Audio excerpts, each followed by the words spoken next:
साथियों से निवेदन है, पढ़े लिखे हैं, अपने बच्चों को दुर्गा पूजा से, गांवर से इससे मना कीजिए। पढ़ाई से नौकरी मिलेगी, पूजा करने से नौकरी नहीं मिलेगी। अगर पूजा करने से नौकरी मिले तो 2.5 किलो लड्डू चढ़ा के हम लोग भी नौकरी पालें।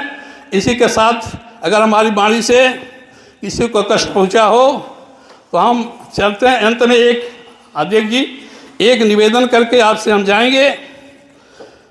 उल्टे रवैया को अब तो सुधार लो, ये निवेदन है आपसे, सभी साथियों से, पढ़े लिखे बैठे हैं।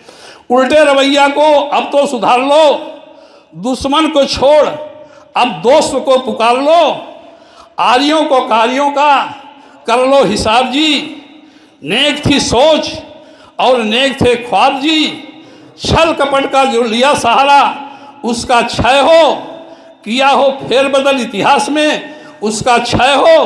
पेरियारों रामास्वामी साहू जी, फूले महिषासुर की जय हो, कुरीत भेदभाव को विरुद्ध लड़े उसकी जय हो। जय। कि अगर कोई पिछड़ा वर्ग का व्यक्ति ये समझता हो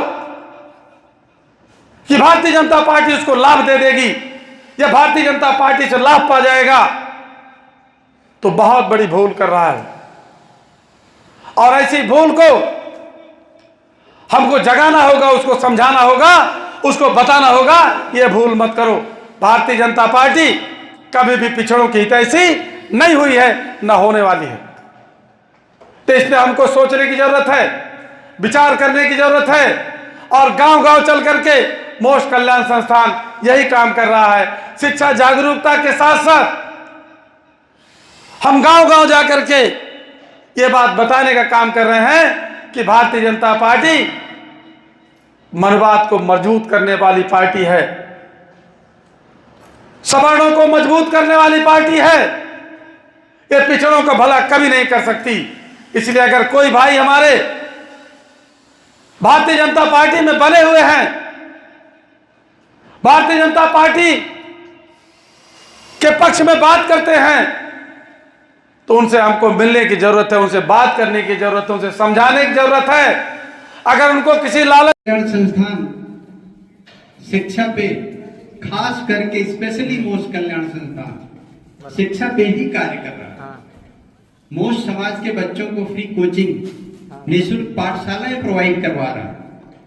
पूरे अवध मंडल में सुल्तानपुर के अलावा आपके जौनपुर में भी निःशुल्क पाठशालाएं चल रही है, प्रतापगढ़ में भी चल रही है, अयोध्या में भी चल रही है। इस पे हम भरपूर काम कर रहे हैं और समाज का पूरा सहयोग भी मिल रहा है, ऐसी बात नहीं है। यहां तक कि जब मैं फिर उसी बात पे कहूं कि जब मैं रिटायर हो रहा था तो लगभग 800 के करीब लोग थे मेरे साथ, तो उसमें से कुछ गिने चुने लोग भेजे गए। रिटायरमेंट हॉल है बड़ा सा, तो उसमें कुछ खास लोग भेजे गए कि एक रिटायर्ड कर्नल आए हैं, मोदी साहब उसी टाइम पे शपथ ली थी, दिल्ली से भेजे गए हैं कि जाओ इतने सारे लोग रिटायर हुए तो उनका इंटरव्यू लेके आओ, क्या करेंगे एक सर्विस में। तो मेरा भी नंबर आया सबका कि क्या पढ़े, फौज में क्या किए, कितने साल नौकरी करी, अब जाके क्या करोगे। तो मेरा भी नंबर आया, तो मैंने बताया मैं 10+2 आया था और फौज में मेडिकल डिपार्टमेंट में मैंने काम किया, 31 ईयर 26 डेज नौकरी करी और ऐसे ऐसे करके अब जाके क्या करोगे। तो मैं बोला मैं कुछ नहीं करूंगा। तो बोला हाँ अभी 51 साल की आपकी उम्र है, कुछ नहीं करोगे। मैं बोला कुछ का मतलब है कि मैं कोई नौकरी नहीं करूं, जैसा पहले लोगों ने बता दिया था। जो पुलिसिंग में था वो आईटी में जा रहा था, जो आईटी में था वो मेडिकल में जा रहा था, जो मेडिकल में था वो पॉलिटिक्स में जा रहा था। तो फाइनल उनका भाषण बताऊंगा। तो मैं बोला मैं कुछ नहीं करूंगा। तो बोले फिर। मैं बोला देखिए अभी तक मैंने अपने लिए और देश के लिए जिया है, अब मैं समाज के लिए जीऊंगा। जो राम उजागर यादव जिस एकदम गरीब गांव से, एकदम पिछड़े गांव से और इस लेवल तक आया, मैं चाहता हूं कि ऐसे हजारों लाखों राम उजागर होने चाहिए। मैं उनको जाके तैयार करूंगा और वो काम एक बहुत बढ़िया प्लेटफॉर्म मुझे मिला आदरणीय श्यामलाल गुरुजी के द्वारा मोक्ष कल्याण संस्थान बना के।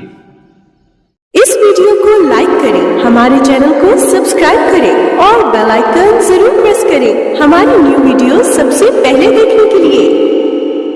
सब्सक्राइब करने के बाद ना घंटी बजा देना, ताकि जब भी मैं कोई न्यू वीडियो अपलोड करूं तो तुम्हारे फोन की घंटी भी बजे। Welcome to our YouTube channel. Don't forget to like, subscribe and share the videos.